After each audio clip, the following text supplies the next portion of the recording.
to the outside world, to those that aren't on the spiritual journey, they have this belief, this perception that you're doing it because you're being told to, and that there is a deep lack of understanding that actually you're doing it because you're learning self-respect, you're learning self-worth, you're learning self-care.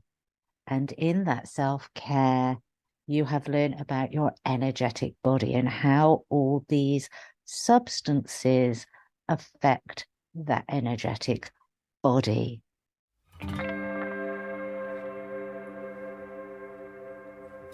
Welcome to Spiritual Midwife, the podcast that tenderly guides you through the transformative journey of spiritual awakening and personal development towards the ultimate destination of soul sovereignty. I'm Claire Atyeo, a medicine woman and dedicated guide to the profound realm of soul sovereignty, and you are listening to Spiritual Midwife.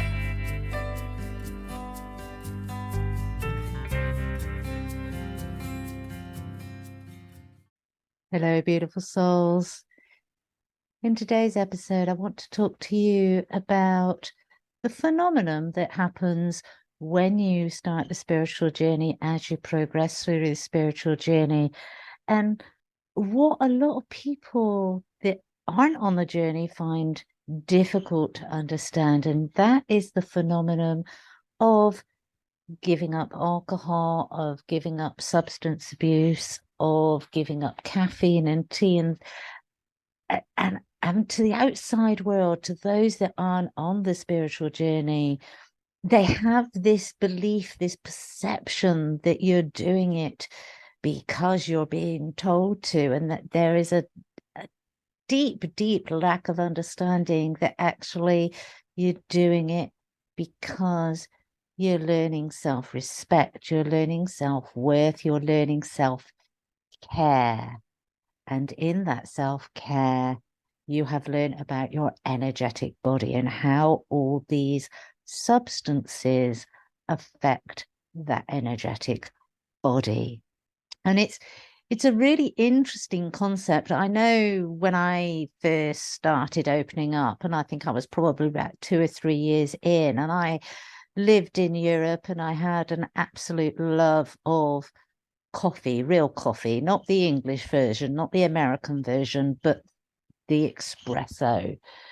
And I would quite happily drink caffeine at midnight when we went out to dinner, because obviously living on the Mediterranean, it's not unusual to go out and eat late, and so I would have an espresso to finish off my meal past midnight, and I would have absolutely no problem. And then a couple of years into my journey, it was like, bump, no. And, I'll be honest, I was really disappointed, because it was one of those little rituals that I thoroughly enjoyed. But all of a sudden, my body, my system, because of where my energies have elevated, because of the work that I'd done and the clearing that I'd done. And so that put me on a higher frequency. When I was introducing those substances into my body reacted badly to them. I started getting headaches. And so I swapped to decaf. Alcohol was the next one to go. And I'll rephrase that. Since my 30s, I've not been a big drinker. I just didn't, that was a personal choice, because I just didn't like that day after feeling. And so drinking had never been a big thing, but even the little bit that I did have, maybe a glass of wine with a meal, that started to hurt, that started to pinch. And I certainly didn't do it when I was working. And I've noticed this. I've noticed a lot of people, and I coming back to England, I've been quite shocked to hear of others that have gone on retreats where alcohol has been allowed. They've been on spiritual retreats, and alcohol has been allowed, and there's been jokes and there's been drinking games. And I'm not going to judge them, everybody to their own. What I am going to impart is what I believe, because spirit and stimulants, they're actually stimulating. We call it spirit, getting high. And so what I've always believed and what I've always learned, it's something that right from the very beginning, when I started opening myself and connecting to the divine, obviously when I was beginning, I learned by opening and closing my crown chakra. As time has gone on, I've become an open channel, and we have discussed that, I think, on here. Now, maybe not on here, maybe over on my YouTube channel. But it's that getting high, your energetic body, your etheric body expands. It's getting high, and within that getting high, you can actually create a rip, a tear, a breach in which negative energy can come in. Our etheric body, our energetic body, we have a layer, that aura, which is a shield for our energetic body, like our skin is a shield for our organs. And when we're using substances and we're getting high, we're expanding that often to such a point that it rips, it tears, it expands so much, it thins, and it causes a break. Illness can also create a break within that, which is why many practitioners refuse, and they will actually cancel their clients if they have an illness. They will not work.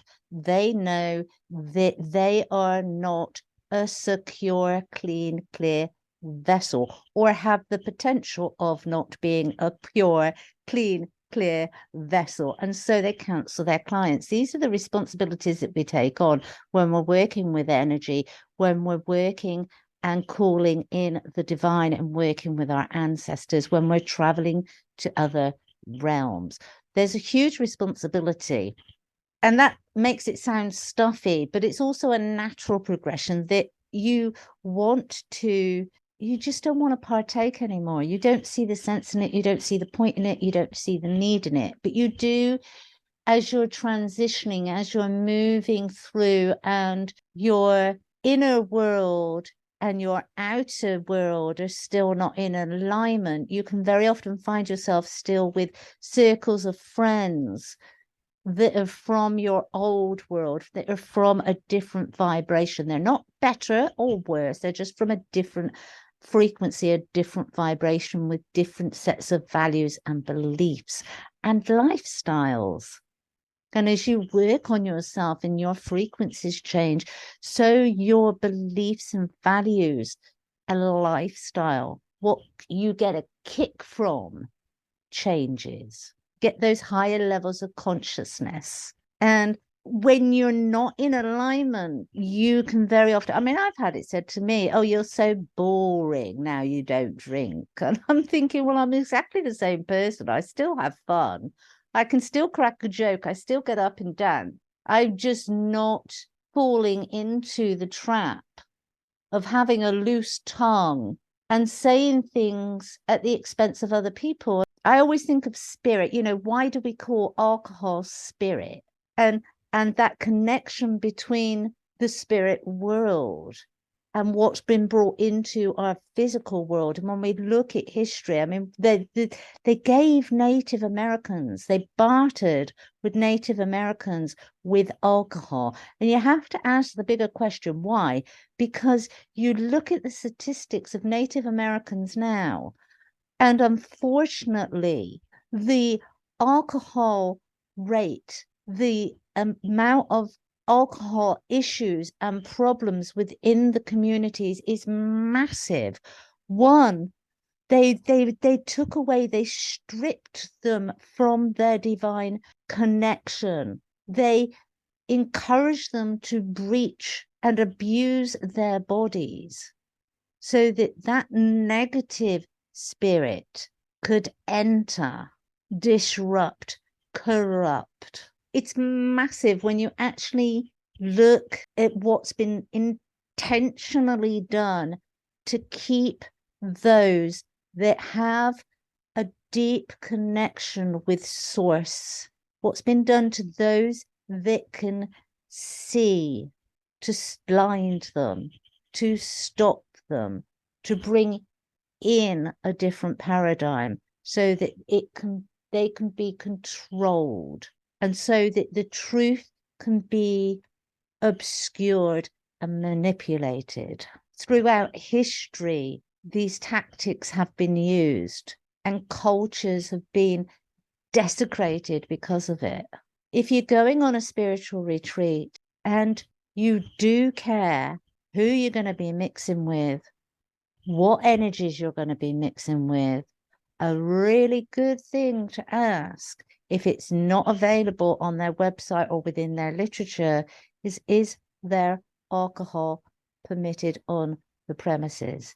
And if there is, I personally would stay away, because you will be doing exercises where you are merging the energies. Now, yes, you can't always know who's going to be on that retreat and where they are in their journey and what frequencies they're on. But what you do want to know is that the people running those retreats are taking your safety into consideration and are taking on the responsibility of that. And banning alcohol and substance abuse is one clear indicator that, yes, they do take those responsibilities, and my energetic well-being, my spiritual well-being important. And I know a lot of people have asked me about ayahuasca, and again, I personally, I'm not drawn to it. I'm not drawn to it in any way, shape, or form. It's not something on my radar. And it's interesting because I was organizing, obviously it didn't happen because of COVID, but I was organizing a retreat to Peru, and ayahuasca really didn't float my boat. And then something came onto my radar about San Pedro, and I kind of put that into the package. But it's interesting because from where I was then to where I am now 4 years ago, I wouldn't even do that. Now, I do know some really, really professional retreat organizers that do offer the ayahuasca, and they do employ people to come in out of the Amazon and to take the ceremony very, very seriously. And they hold the space. They have much experience in this, and they obviously work with people. They work with the Amazon Indians, the shamans, to perform these ceremonies for you. And I am aware that so many people have had such magnificent shifts within it. It's not my bag. It's not something I would do. And I would actually, again, to anyone who is listening to this and anyone who does feel that calling, because these medicines are available to us. I'm not going to deny that it's not a medicine, because it is a medicine. I just said it's helped a lot of people shift through a lot of things that they needed to, a lot of aspects in their life that they needed to. It is a powerful medicine, but please do your research. Make sure that you're not just going to an ayahuasca party because it's medicine. You wouldn't go and this is the thing, this is I get frustrated because you wouldn't go to somebody who just calls himself doctor but has had no medical training.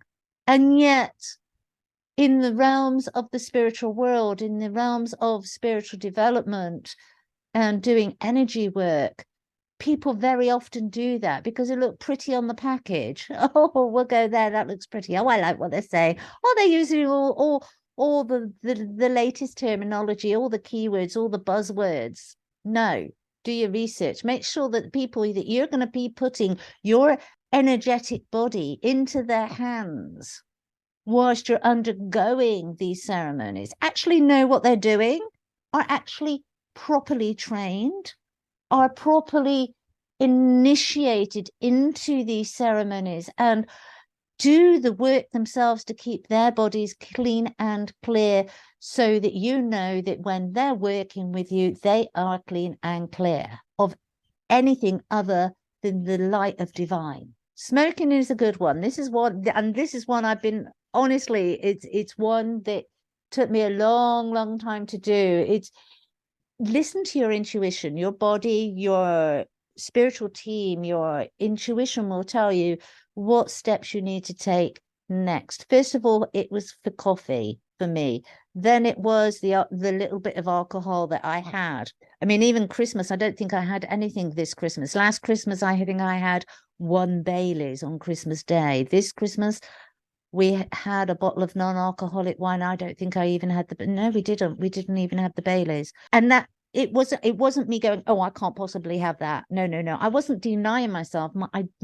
My frequencies were in a place where I genuinely didn't want it. It's not about denying yourself. It's about listening to your body. What do you want? What do you don't want? The one that I've struggled with is smoking. And it's interesting because obviously when referring back to the Native Americans, the Native Americans used to use the peace pipe. And I was taught many years ago not to, because I used to get a big hang up of that, especially kind of going to retreats and things. It's like, oh, can I still smoke? Because smoking has become so antisocial. And it was one that I used to worry about. And I can remember a very wise spiritual soul saying to me, it's all about the breath. It's all about the breath. And that's why you're still using it, because it helps you with the breath. Now, I'm not advocating smoking. We all know it's not good for our health. We all know it's an addictive behavior. And part of the soul sovereignty journey is to release ourselves from those addictions. But if that's an addiction you have and you're not yet ready, don't beat yourself up over it. Love yourself. Acknowledge that you have that addiction. Acknowledge that that is something that still needs to be worked on, but also acknowledge that your body, your mind, your spirit is not yet ready to release you from that. And each of these aspects we do at different times. If we use that methodology, if we use that protocol of listening and then taking the aligned action. I gave up smoking. I say gave up. I say that in brackets because I have the nicotine addiction I still have, and I'm still working on that. The cigarettes I've given up. I gave that up in October, I think it was, but I do still vape for that nicotine intake. And that is something that I'm still working on. But hey, I've smoked since I was 11 and I'm now coming up to I'm mid-50s. So it's a long addiction there with my body being accustomed to that nicotine kick. We're all different. We need to honor ourselves. We need to be honest with ourselves. And we need to listen to our bodies, listen to our team, our spiritual team, listen to the messages from the divine and take the actions accordingly in a loving, self-nurturing, self-caring environment. And be aware you are a spiritual, energetic being having a physical experience. It's not all about the physical body. Much care needs to be taken of our energetic bodies, our emotional bodies, our mental bodies. Only then, alongside with our physical bodies, are we having a holistic approach to our health. When we start to do that, that's when all the little pieces of the puzzle start to fall into place and there's a clear pathway in front of us. So I hope this has helped. If you have any questions, then please put them in the comments box. Please leave your likes if you've enjoyed this episode. If you're on iTunes, leave a review. That would really be helpful to me. And I shall see you on the next one. You take care. Bye-bye.